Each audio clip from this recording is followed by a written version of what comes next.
دوستو یہ کہانی ایک ایسے لڑکے کی ہے جو پیار میں آندھا ہو گیا تھا اور اس نے اپنی ماں کو بہت زیادہ پریشان کر دیا تھا۔ اس وقت اسے صحیح اور غلط کا کوئی اندازہ نہیں تھا، بس اس کے دماغ میں صرف پیار ہی پیار تھا۔ ایک رات وہ اپنی محبوبہ کے ساتھ گھر چھوڑ کر بھاگ گیا۔ ماں اسے روکتی رہی، رو رو کر آواز دیتی رہی، لیکن اس نے مڑ کر ایک بار بھی نہیں دیکھا۔ رخسانہ کے ساتھ اس نے اپنی نئی زندگی شروع کی، جہاں خوشیاں بھی تھی، پیار بھی تھا اور نئے نئے سپنے بھی تھے، اور اسے لگتا تھا کہ اب سب کچھ ٹھیک ہو چکا ہے۔ وہ ہر روز اسی کے ساتھ خوش رہتا تھا اور ہر وقت یہی سوچتا تھا کہ اب یہی اس کی پوری دنیا ہے اور اس سے زیادہ اسے اور کچھ بھی نہیں چاہیے تھا۔ پیسے، شاپنگ اور ریسٹورنٹس میں ہر روز پارٹی ہوتی تھی، زندگی بالکل مزے میں گزر رہی تھی اور اسے لگتا تھا کہ یہ سلسلہ کبھی ختم نہیں ہوگا۔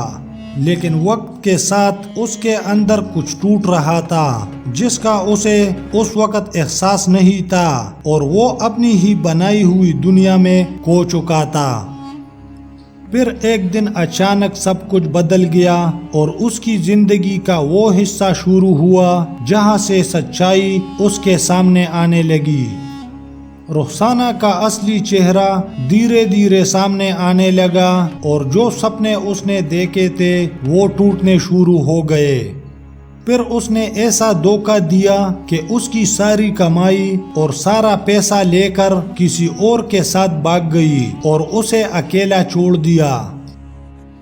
اچانک اس کی زندگی میں اکیلا پن، غریبی اور بیماری سب ایک ساتھ آ گئے اور وہ ٹوٹ کر رہ گیا۔ اب وہ ہسپتال کے بیڈ پر زندگی اور موت کے درمیان پڑا ہوا تھا اور ہر گزرتے لمحے کے ساتھ اس کی سانس اور کمزور ہوتی جا رہی تھی، اور ڈاکٹر اس کی حالت دیکھ کر بہت سیریس بتا رہے تھے۔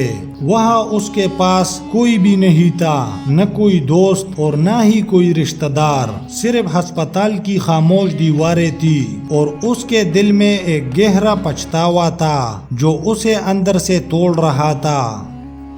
پھر اس رات جب سب کچھ خاموش تھا، اس نے ایک عجیب سا خواب دیکھا جہاں اس کی پرانی زندگی اس کے سامنے فلم کی طرح چل رہی تھی اور ہر غلطی اسے صاف نظر آ رہی تھی۔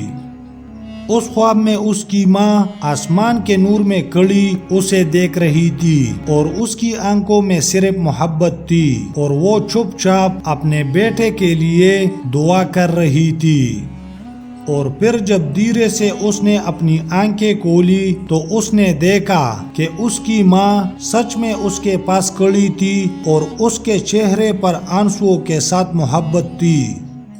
جیسے ہی اس کی ماں اس کے پاس آئی، اس نے دھیرے سے اسے اپنے سینے سے لگا لیا، اور وہ شخص جو کب سے ٹوٹ چکا تھا اچانک زور زور سے رونے لگا اور اپنے سارے غم آنسوؤں میں بہا دیا۔ لیکن یہ صرف ایک ملاقات نہیں تھی، بلکہ زندگی کا ایک ایسا موڑ تھا جہاں سے اس کی قسمت ایک نئے امتحان کی طرف جا رہی تھی، اور کچھ ایسا ہونے والا تھا جس کا اسے اندازہ بھی نہیں تھا۔ اسی وقت اس کی زندگی کا ایک اور سچ سامنے آ گیا کہ وہی رخسانہ جو اسے چھوڑ کر گئی تھی، وہ بھی کسی حادثے میں ہسپتال میں زخمی حالت میں داخل تھی۔ اس کی حالت بہت زیادہ خراب تھی اور ڈاکٹرز کے مطابق اس کی زندگی بھی خطرے میں تھی، اور ایسا لگ رہا تھا جیسا وقت نے سب کچھ پلٹ دیا ہو۔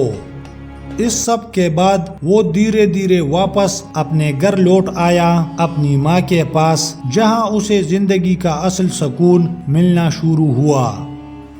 اس رات گھر لوٹ کر وہ سیدھا اپنی ماں کے سامنے گر پڑا اور اپنے آنسوؤں کے ساتھ اپنی ساری غلطیوں کی معافی مانگنے لگا، اور اس کا دل پچھتاوے سے بھر چکا تھا۔ ماں نے کچھ بھی نہیں کہا، بس دھیرے سے اسے اٹھایا اور اپنے سینے سے لگا لیا، اور اس لمحے میں ساری شکایتیں اور ساری تکلیفیں ختم ہو گئی۔ اور اس نے پہلی دفعہ یہ گہری سچائی سمجھی کہ دنیا میں سب سے بڑا اور سچا پیار صرف ماں کا ہوتا ہے جو بغیر کسی شرط کے ہوتا ہے۔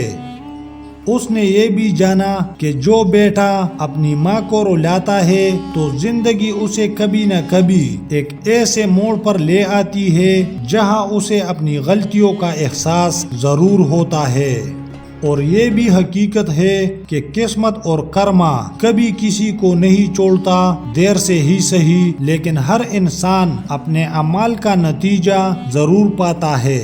آج وہی لڑکا اپنے ماں کے ساتھ اسی چھوٹے سے گھر میں رہتا ہے جہاں زندگی سادہ ہے لیکن سکون سے بھرا ہوا ہے، اور ہر دن اس کے لیے ایک نئی شکر گزاری ہوتی ہے۔